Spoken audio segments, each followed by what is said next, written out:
ser grato por todo o tempo que manda para nós. Amém. Amém. Glórias a Deus. Glórias a Deus. A paz seja convosco. Amém. Quero saudar os irmãos com a paz do nosso Senhor Jesus Cristo. A paz do Senhor, nosso Senhor Jesus Cristo, é muito mais do que simplesmente um cumprimento, mas é você e eu dizendo: o Cristo que habita no meu coração, que me dá paz, este eu ofereço a você. Se você não tem paz no coração, como que você pode oferecer algo? Mas você, como cristão, Cristo habita no teu coração e há paz, uma paz que é sobrenatural. Em nosso último encontro, estivemos meditando sobre o tema Filho de Deus ou Filho do Diabo. Duro, né? Não tem meio termo, não tem café com leite, não tem um meio termo, uma ascendência. Não, ou você é um, ou você é outro. Desde tempos remotos, o homem, ele acha que por ser filho de alguém, ele é superior aos outros. Pessoas se apoiam em títulos, pessoas se apoiam em patentes, pessoas se apoiam em toda sorte de coisas para dominar sobre os outros seres humanos. É verdade que em alguns casos, levando-se em conta apenas o âmbito material, isso é verdade. Como a gente vê o caso, por exemplo, das famílias reais. Quando você vê, por exemplo, o rei da Inglaterra, a rainha da Inglaterra, o príncipe passando, aquelas pessoas elas ficam olhando com os olhos arregalados, como se estivessem vendo o próprio Deus. Tocar é um privilégio. Em países em que há monarquia, e um outro exemplo é o Japão, e a monarquia deles é uma monarquia diferenciada, mas há sim um imperador, há alguém que governa. Aquela pessoa, independente da idade, ela é considerada Deus. Algo também que a gente vê nas Escrituras, lá no livro de Êxodo, em relação ao faraó. Faraó, ele é considerado filho de Deus, ou o próprio Deus na terra. João capítulo 8, 39 e 40 foram os versículos que nós meditamos na semana passada, que diz: então lhe responderam: o nosso pai é Abraão. Disse-lhe Jesus: se sois filhos de Abraão, fazei então as obras de Abraão. Entretanto tentais matar-me, a mim que vos tenho falado a verdade que ouvi de Deus. Assim não procedeu Abraão. Os judeus entenderam que apenas por descender de Abraão era suficiente. Não havia mais nada a ser feito, e eles se enganaram grandemente. Apesar de ser um grande privilégio nós termos pais que nos ensinam desde pequeno a andarmos nos caminhos do Senhor, o caminhar, o decidir, o viver é uma responsabilidade nossa. Somos chamados a viver a palavra e não apenas nos apropriarmos das suas promessas, e é o que nós vemos na grande parte das igrejas por aí. Promessas, promessas, promessas, e eu quero a bênção, a bênção, a bênção. Não cantam como aquele cântico lá em que o cantor, o salmista, ele está querendo é comunhão com Deus. Eu quero a minha bênção, eu quero a minha satisfação momentânea. Nós somos chamados a viver a palavra e não ficar apenas atrás de bênçãos, conforme os desejos do nosso coração. Tudo bem, irmão Cláudio? Tudo bem? A palavra de hoje, tudo bem? A palavra de hoje tem como título Fazendo o que Jesus fazia. Fazendo o que Jesus fazia. Porque Jesus, ele era mestre em Israel, não apenas no falar, mas ele fazia, e ele falava e ele fazia. Mata a cobra e mostra o pau. Eles não podiam pegar Cristo, porque o que Cristo falava, ele colocava em prática. Quero convidar você mais uma vez a abrir a palavra de Deus no Evangelho de João, capítulo 8. Evangelho de João, capítulo 8. Nós vamos ler do verso 38 em diante. Evangelho de João, capítulo 8, versos 38 em diante. Assim diz a palavra de Deus: eu falo das coisas que vi junto do meu Pai, vós, porém, fazeis o que vistes em vosso pai. Então lhe responderam: nosso pai é Abraão. Disse-lhe Jesus: se sois filhos de Abraão, praticai as obras de Abraão. Mas agora procurais matar-me.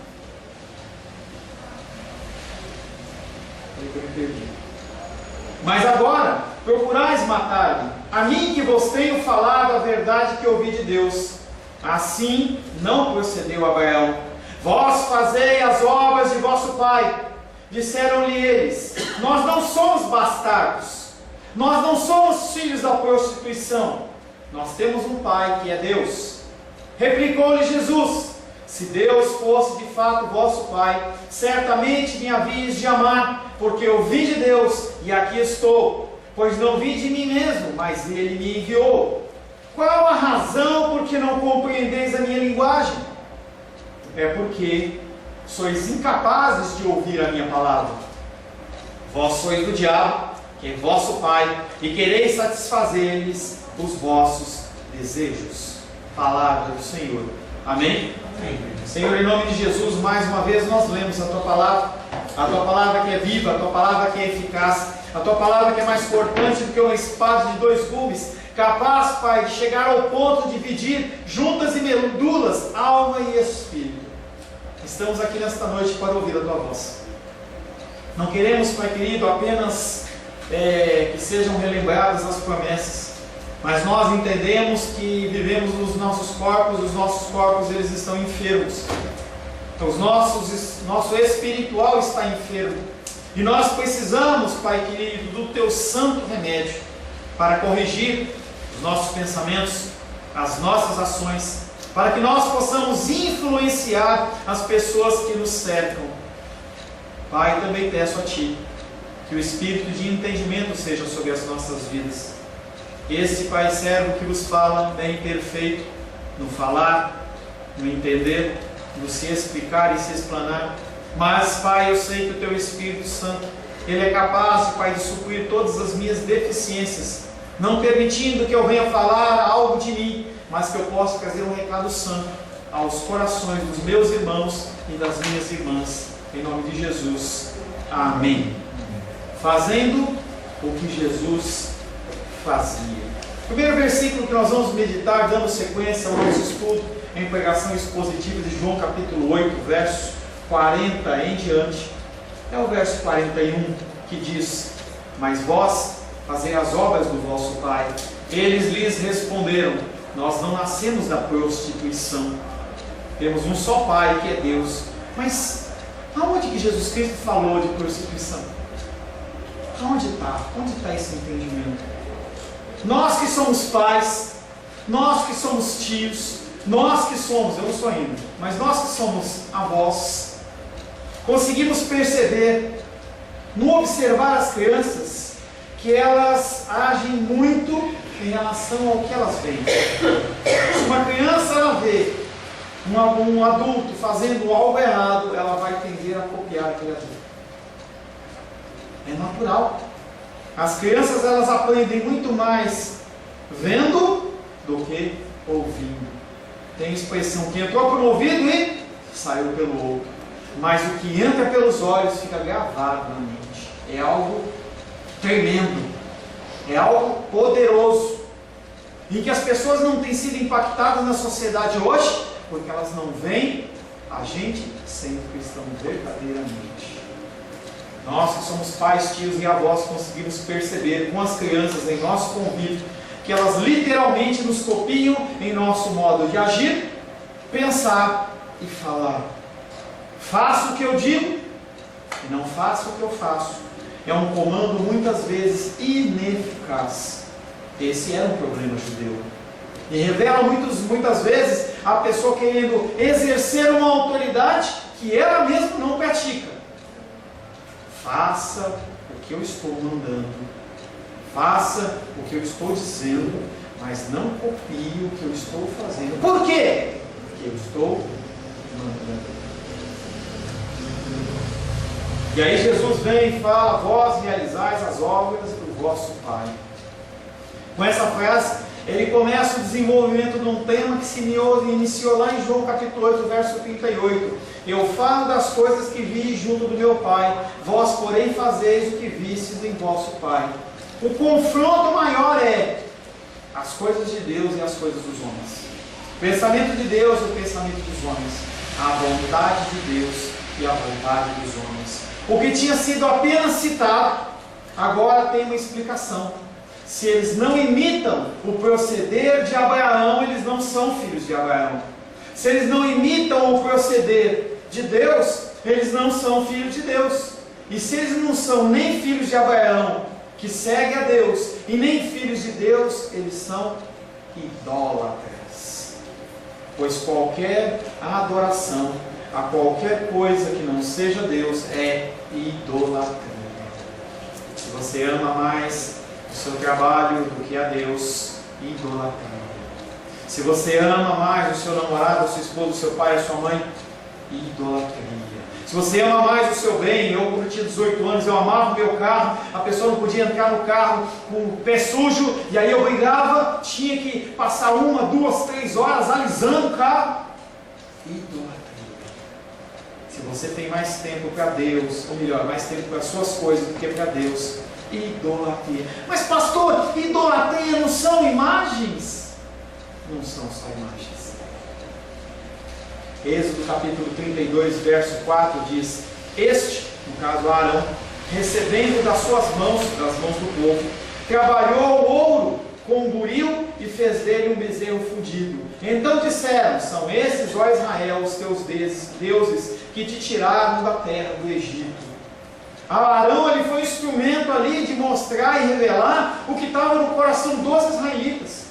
Porque os israelitas, eles não estavam preocupados com Deus, se saía um boi, se saía um sapo, ou se não saía nada. Eles queriam, na verdade, algo diferente de Deus, que é o que muitas vezes nós fazemos, através dos nossos pensamentos, através das nossas ações. Nós mostramos que nós não queremos Deus, nós queremos que qualquer coisa tome o lugar dele. Pode até ser um bezerro de ouro, mas pode ser alguma coisa mais simples. Idolatria não são apenas imagens. E quando nós olhamos para os católicos romanos, nós vemos as pessoas e falamos assim: por que eles estão perante essa estátua? Mas e as estátuas que nós temos dentro do nosso coração? Como é difícil nós abrirmos mão dos nossos ídolos.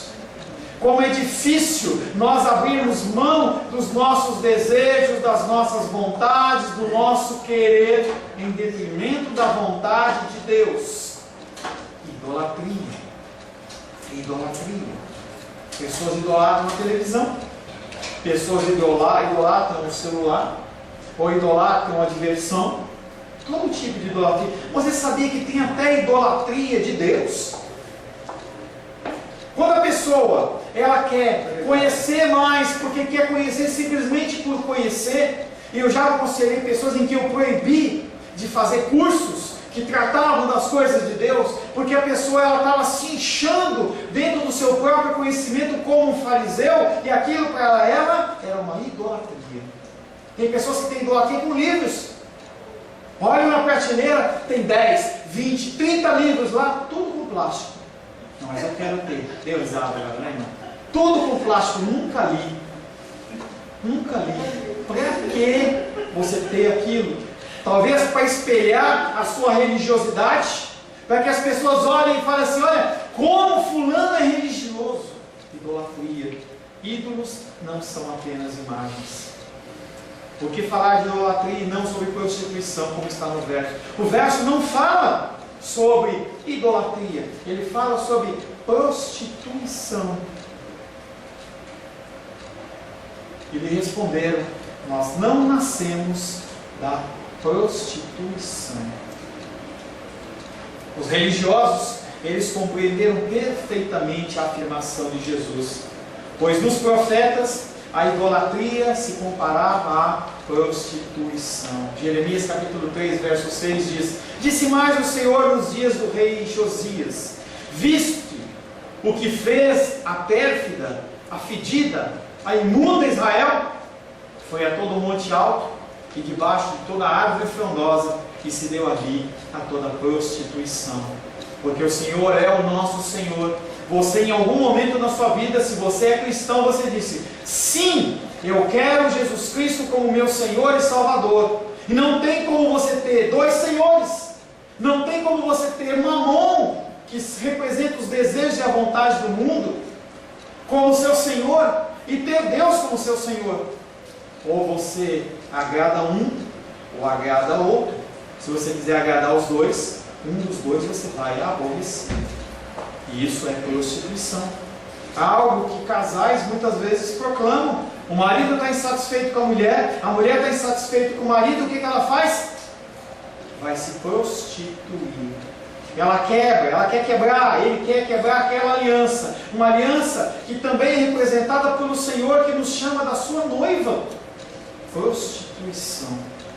Ir contra as ordenanças de Deus revela o nosso coração rebelde e idólatra. Quando você sabe que uma coisa está errada, e você sabe, eu sei, quando nós fazemos, nós estamos declarando para Deus que nós somos rebeldes, que nós somos idólatras de nós mesmos, que nós queremos apenas satisfazer as nossas necessidades. E quando as lutas vêm, aí o nosso coração ele se aflora. E aí nós usamos a célebre frase quando nós falamos o que não devíamos: me desculpa, eu não falei o que eu queria, falou o que você queria. Aquilo está sendo cozido dentro do teu coração por dias, semanas, meses, e quando aquilo sai com aquela carga de veneno, e nós afetamos aquele homem, afetamos aquela mulher, mas na verdade a gente queria empoecar a maldição contra o nosso próprio Deus, porque a nossa ira é contra Deus. Como nós não conseguimos alcançar esse Deus, nós ofendemos, nós magoamos o nosso irmão. Por isso que Jesus Cristo falou: primeiramente você ama a Deus sobre todas as coisas e o próximo como a ti mesmo. E se você não consegue demonstrar amor ao próximo que você vê, como é que você vai conseguir demonstrar um Deus que você não vê? Ir contra as ordenanças de Deus revela o nosso coração rebelde e idólatra. Eles não negam veementemente, eles então negam veementemente ser um povo idólatra. Nós não nascemos de Abraão, nós temos Deus como Pai. Finalmente, os judeus chegaram a entender que eles estavam mostrando uma idolatria a Abraão. E eles mudam de Abraão para Deus. Eles não mais falam que o pai deles é Abraão, mas eles falam que o pai deles é Deus. Mas eles agem como se fossem filhos de Deus? Não. Professam a sua lealdade não mais a Abraão, e sim a Deus. E implicitamente com a sua aliança, da sua lei. Deuteronômio capítulo 5, verso 7. Não terá outros deuses diante de mim. Deus, o Deus Filho, o Deus Trabalho, o Deus Posse, o Deus Bichinhos, o Deus Roupas, o Deus Sapatos, toda sorte de deuses. Essa dificuldade hoje também é observada, porque muitos pastores acham que eles estão acima da lei de Deus, e eles podem ditar novas regras, alicerçados por seus desejos e suas vontades. Eles criam normas, em que colocam sobre a vida das pessoas um jugo, uma canga, que é aquilo que se coloca no boi, no cavalo, para manter ele com a cabeça baixa e no caminho que você quer que ele siga. Pastores fazem isso. O Senhor vem falando que veio para matar e roubar e destruir. Não é o diabo, ele é o pastor mau, é o pastor mercenário. O Senhor ele já identificava pastores mercenários, que eles estão com o único objetivo de matar, roubar e destruir. Por mais que a pessoa esteja muito bem trajada, com um terno, com gravata, com abotoaduras, com cabelinho bem penteado, o objetivo dele é matar, roubar e destruir. Não tem nada a ver com o diabo. Essa dificuldade hoje em dia também é observada por muitos pastores se acham acima das leis, moral e bons costumes. Eu já contei isso, vou falar de novo. Quando nós fomos lá no casamento da Rayane, e aí eu fui para a fila, e aí a madrasta do Felipe veio falar comigo: pastor, me perdoa, porque eu te vi na fila. E você não era para estar na fila, você tinha que ser servido à parte. Olha a construção. As pessoas elas acham que as pessoas são diferentes, são melhores, e nós não somos. Ninguém é melhor do que ninguém. Nós simplesmente cumprimos funções diferentes. Mateus capítulo 7, versos 22 e 23 diz: muitos naquele dia hão de dizer: Senhor, Senhor, porventura não temos nós profetizados em Teu nome, e em Teu nome não expelimos demônios, e em Teu nome não fizemos milagres, e em Teu nome não abrimos igrejas, e em Teu nome não fizemos a igreja ter 1, 2, 3, 4, 5 pessoas, e em Teu nome nós participamos de campanhas, e em Teu nome nós fomos na televisão. Então Jesus diz: lhes direi explicitamente: nunca vos conheci. Apartai-vos de mim, os que praticais iniquidade. Ele vai olhar para mim, Ele vai olhar para você, e Ele vai sondar o nosso coração, Ele vai esquadrinhar o nosso coração. Infelizmente, jamais os hipócritas cessarão de empregar o nome de Deus falsamente, com a mais perversa afronta. Sempre vai haver pessoas que não falam as coisas de Deus. Sempre vai ter pessoas que trazem ensinamentos que não batem com a palavra de Deus, em especial porque os homens e mulheres que estão nas igrejas, eles não leem a palavra. É cansativo, pastor. Me dá um canseiro, me dá um sono. Não dá.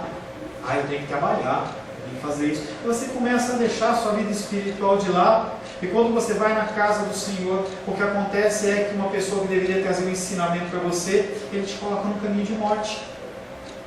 Em que você vai aprender a buscar apenas a sua felicidade, a sua vontade, o seu querer, sendo que o próprio Cristo disse: se você quer seguir a mim, tome a sua cruz e me siga. Não está falando de algodão doce, está falando de sofrimento. Assim entenderam os profetas, assim entenderam os discípulos, assim entenderam os verdadeiros adoradores de Deus. Porém, as falsas bases sobre as quais eles se apoiam jamais cessarão de parecer ridículas para aqueles que conhecem a palavra. Uma pessoa que olha para você e fala assim: essa gravata não é vermelha, essa gravata é verde.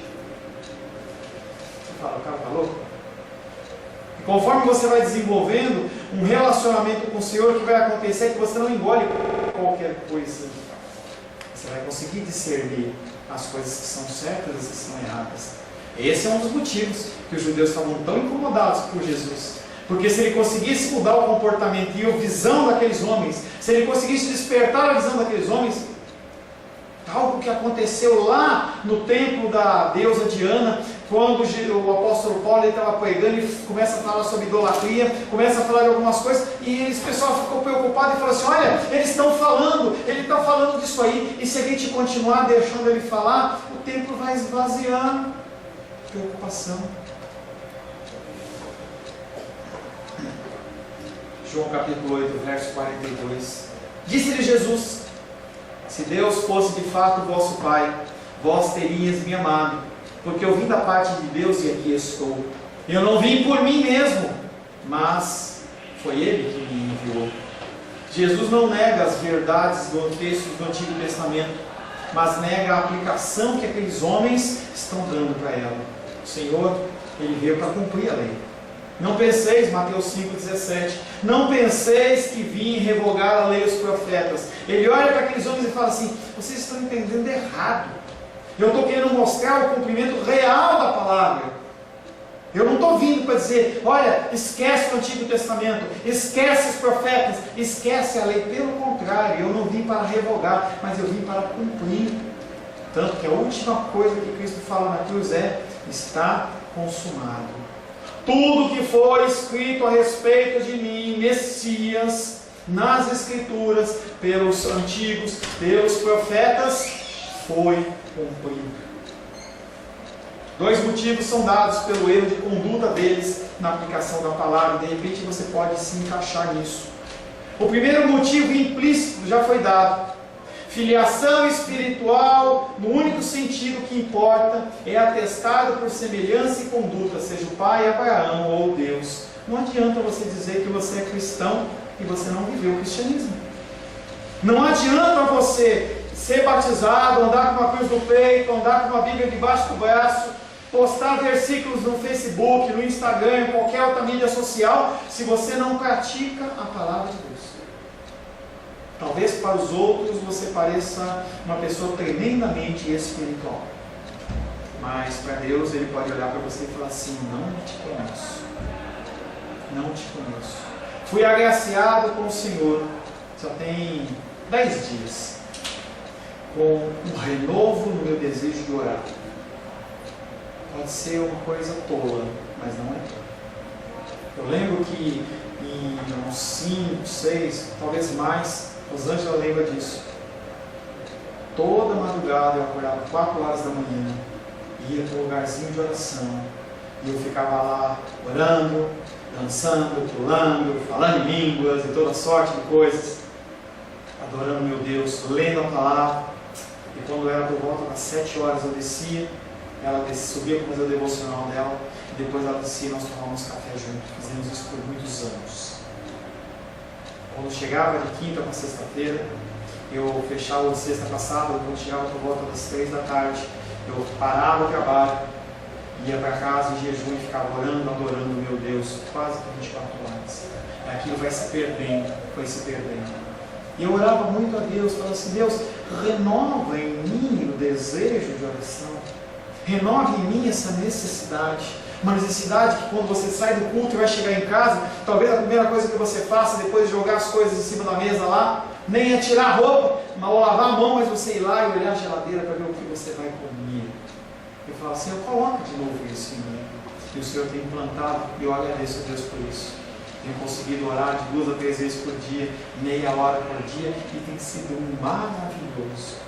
Na sexta-feira eu confesso que eu não orei, mas eu senti tanta falta no fim do dia. E eu olhei o cantinho lá onde eu oro ajoelhado e eu falava assim: que saudade, que saudade. Segundo motivo é o amor a Jesus. É uma consequência de uma dependência de Deus. Jesus, como vindo do próprio Deus e cumpridor cabal da lei, ele tinha que ser aceito por eles. Jesus sempre lhes rebate com o mesmo argumento: ser filho de alguém significa parecer-se com ele. Se você diz que é filho de Deus, você tem que se parecer com ele. Não segundo os moldes da mídia, o cabelo cacheadão, a barriga toda tanquinho, aquela veste branca, olhos azuis. Não é isso. É você conseguir olhar para o espelho e falar assim: servo de Deus, com defeitos, com falhas, mas servo de Deus, lutando para ser corrigido, mas servo de Deus. A conclusão apresentada por Cristo é que os judeus não recebem e não o amam, pelo fato de eles mesmos não conhecerem o Pai. Quando você age de maneira rebelde em relação às palavras de Deus, quando eu ajo de maneira rebelde segundo a palavra de Deus, eu estou declarando o meu ódio por Deus e que eu não o conheço.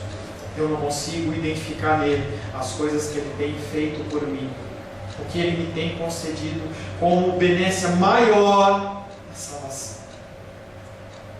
É como se eu estivesse cuspindo no prato em que eu como. Quando você faz isso, quando eu faço isso, nós ferimos o coração do nosso Senhor. Graças a Deus que Ele não é como nós, volúvel. Porque quando nós somos machucados por alguém, normalmente nós nos retraímos. Nós procuramos nos afastar. Jesus Cristo não. Deus não. Ele continua a mesma coisa, Ele continua fiel, Ele continua seguindo o plano dEle, independente do que você faça ou que você deixe de fazer. João capítulo 8, verso 43 é o último versículo de hoje, que diz: Jesus Cristo questiona aqueles homens: por que não entendeis a minha linguagem?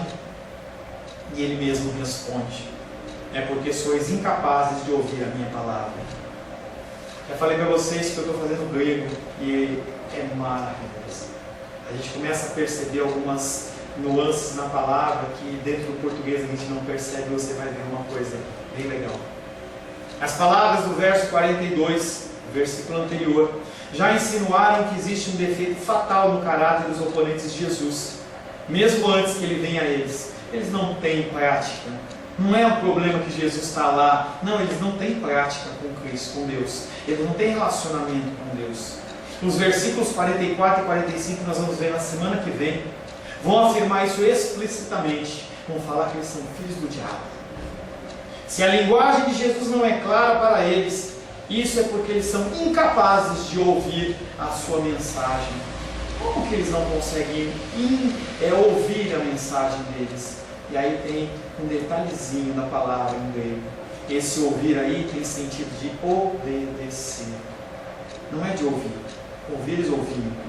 Estava conversando com o irmão Paulo ali fora e ele falava assim para mim, assim, olha, eu preciso fazer uma lavagem, né, auricular. Às vezes a gente gera muito cera no ouvido, outros a gente fez na titia, ela saiu ouvindo tudo. É assim, não é? Não é assim? Esse problema não era o problema deles. O problema é que eles ouviam, entravam por um ouvido e saíam pelos outros. Eles não queriam obedecer. Então, quando você lê esse versículo, não é que eles são capazes de ouvir a minha palavra. Eles são incapazes de obedecer a minha palavra. Não é que a sua linguagem seja tão difícil que eles não consigam compreender o que ele está dizendo. Porque se assim fosse, o erro estava em Deus. Quando o Senhor ele separa pessoas para o ministério, em especial o ministério pastoral, ele dá uma incumbência. E aí ele diz, a uns ele separou para apóstolos, outros para profetas, outros para evangelistas e outros para pastores e mestres. E essa letrinha que está entre pastores e mestres, dentro da gramática, diz que é uma conjunção adicional, é uma coisa mais a outra. Não é uma coisa ou a outra. Uma coisa não exclui a outra. Aparece isso também em dízimos e ofertas. É dízimos e ofertas. Uma coisa não exclui a outra. E o Senhor ele vem trazendo exatamente esse entendimento. Que não é que a linguagem deles, de Cristo, era confusa. Era aqueles que não estavam entendendo. E o pastor, quando ele recebe o seu comissionamento, ele recebe um duplo chamado. Ele tem que ser pastor e ele também tem que ser mestre. Se eu vier à presença de vocês e eu falar e vocês não conseguirem entender, alguma coisa está errada. Não é na palavra, não é em Deus, mas é em mim. Um pastor necessariamente ele tem que ser capaz, ou melhor, ele tem a obrigação de saber ensinar. Em que alguém pergunta para ele, como é isso? Se ele não sabe, ele vai pesquisar e explica, e a pessoa fala assim, agora eu entendi, vou colocar em prática na minha vida.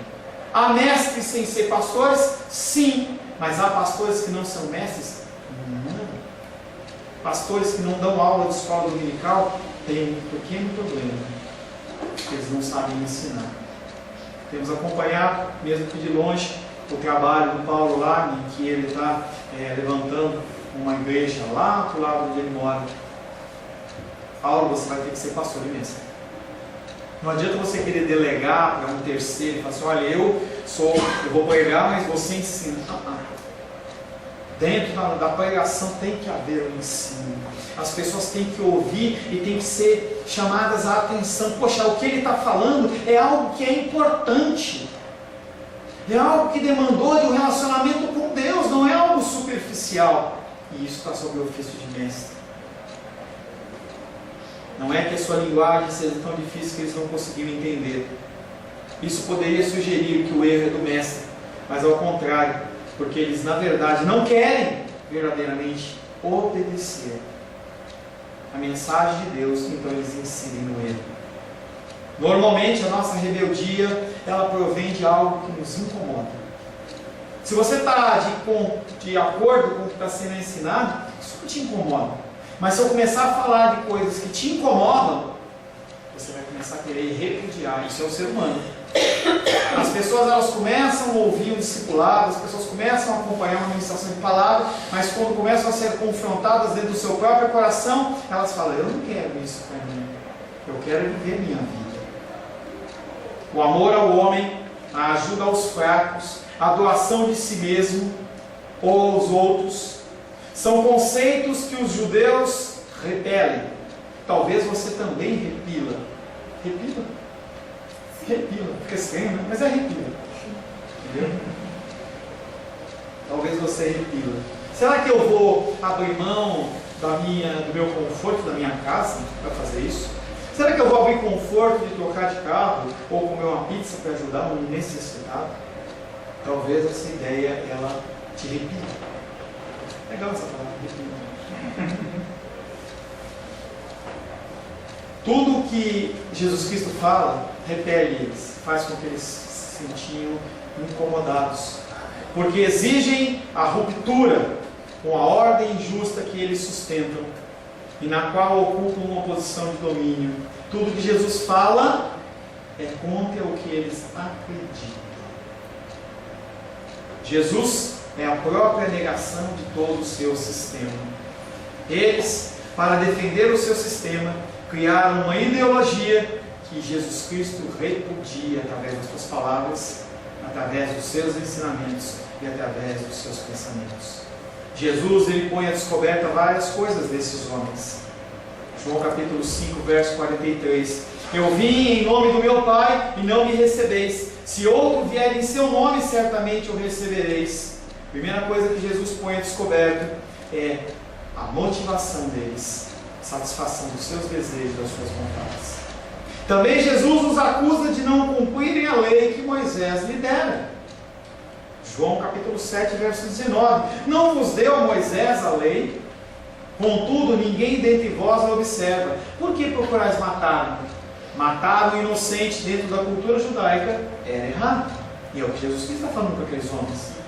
Ele, Jesus, lançou no rosto deles a sua infidelidade ao Moisés, que para eles é tão idolatrado. João 5,45. Não penseis que eu vos acusarei perante o Pai. Quem vos acusa é Moisés. Quem vos acusa é a lei, em quem tendes firmado a vossa confiança. E ele lançou-lhes em rosto a sua infidelidade, as Escrituras, de julgarem sem justiça. João 7,24. Não julgueis segundo a aparência, e sim pela reta justiça. E aí tem o versículo que diz: não julgueis para não ser julgados, porque na mesma medida que julgares, sereis julgados. É esse o contexto. Nós temos que julgar como? Não segundo a aparência, mas segundo a reta justiça. Eles, firmados em seu esquema, que respalda os seus interesses, se fecham a sua mensagem. Eles não podem suportar o falar de Jesus. Colocam o seu estado de privilégio acima do homem. Primeiro o meu desejo, primeiro a minha vontade, primeiro a honra que eu tenho, primeiro os meus bens. Portanto, na primeira sentença de Jesus Cristo, por que não entendeis a minha linguagem? Ele está censurando a estupidez deles, porque eles estão sendo estúpidos. Eles sabem do que Jesus Cristo está falando e eles não querem ouvir. E na segunda frase, é porque sois incapazes de ouvir ou obedecer a minha palavra. Ele reprova o seu ódio obstinado, não contra Deus, não contra Jesus, mas contra o próprio Deus e aquelas coisas que eles dizem acreditar. Pastor, isso é comum nos dias de hoje, sim.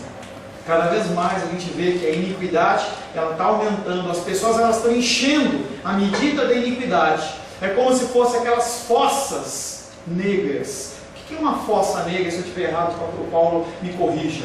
É onde se deposita todos os dejetos, mas que não tem saída. Chega uma hora em que você tem que fechar e abrir outra. Aquilo é extremamente danoso ao meio ambiente, é extremamente danoso no sentido de saúde. E o que tem acontecido no cristianismo dos dias de hoje é, eles estão enchendo essa fossa, e ela está à beira de transbordar. É o que nós vemos, é o que as pessoas fazem. 1 Timóteo capítulo 4, verso 1, ora, o Espírito afirma expressamente que nos últimos tempos alguns apostatarão da fé, por obedecerem a espíritos enganadores e a ensinos de demônios. Alguém vem e fala para você, você está em pecado, você precisa se corrigir. E aí a pessoa fala, não quero ouvir isso. Eu vou ali, que ele fala que eu sou filho de Deus, que eu sou abençoado, que eu mereço, que eu posso colocar Deus na parede, que eu posso fazer a campanha de 7 semanas de Daniel, e aí eu vou ganhar um carro, vou ganhar um emprego, vou ter... Aí eu venho aqui, Há pecado, você precisa corrigir. Não, eu quero é aquilo. O Espírito afirma expressamente que nos últimos tempos alguns apostatarão da fé por obedecerem a espíritos enganadores e ensinos de demônios. Esse famoso conselho, faça o que eu digo, mas não faça o que eu faço, deve ter sido inventado por um religioso ou um mau político. Devemos dar exemplos pelas nossas atitudes e pelo que fazemos. É real. Tudo que você fala, você tem que mostrar através de atitudes. Quem tem atitudes que não mereçam servir de exemplos, ele não é digno de dar conselhos. Nós somos chamados a viver como Jesus viveu. Nós somos chamados a ter em mente que a fortaleza não vem de nós. Se você acha que você vai cumprir os desígnios de Deus pelas suas próprias forças, você está enganado. Você precisa do Senhor. Nós temos que viver como Jesus viveu, tendo em mente que a fortaleza ela não vem de nós, mas provém de Deus. Deus ele não te abandona. Deus não te deixa à sorte das lutas e dificuldades do mundo. Mas o nosso Deus, ele está conosco até o fim dos tempos. Feche seus olhos. Senhor Deus, Tu és adorado, Tu és bendito. E muito do nosso cristianismo, Pai, tem sido um cristianismo superficial, ao qual nós não vivemos o que nós professamos. Sabemos que o Senhor, Pai querido, está conosco eternamente. E precisamos que cada vez mais o Senhor possa, Pai, que nos constranger a fazermos as coisas corretas. Nós possamos, Pai, ouvir a voz do Teu Espírito, nos convencendo do pecado, da justiça e do juízo. E nós possamos, Pai querido, nos corrigir.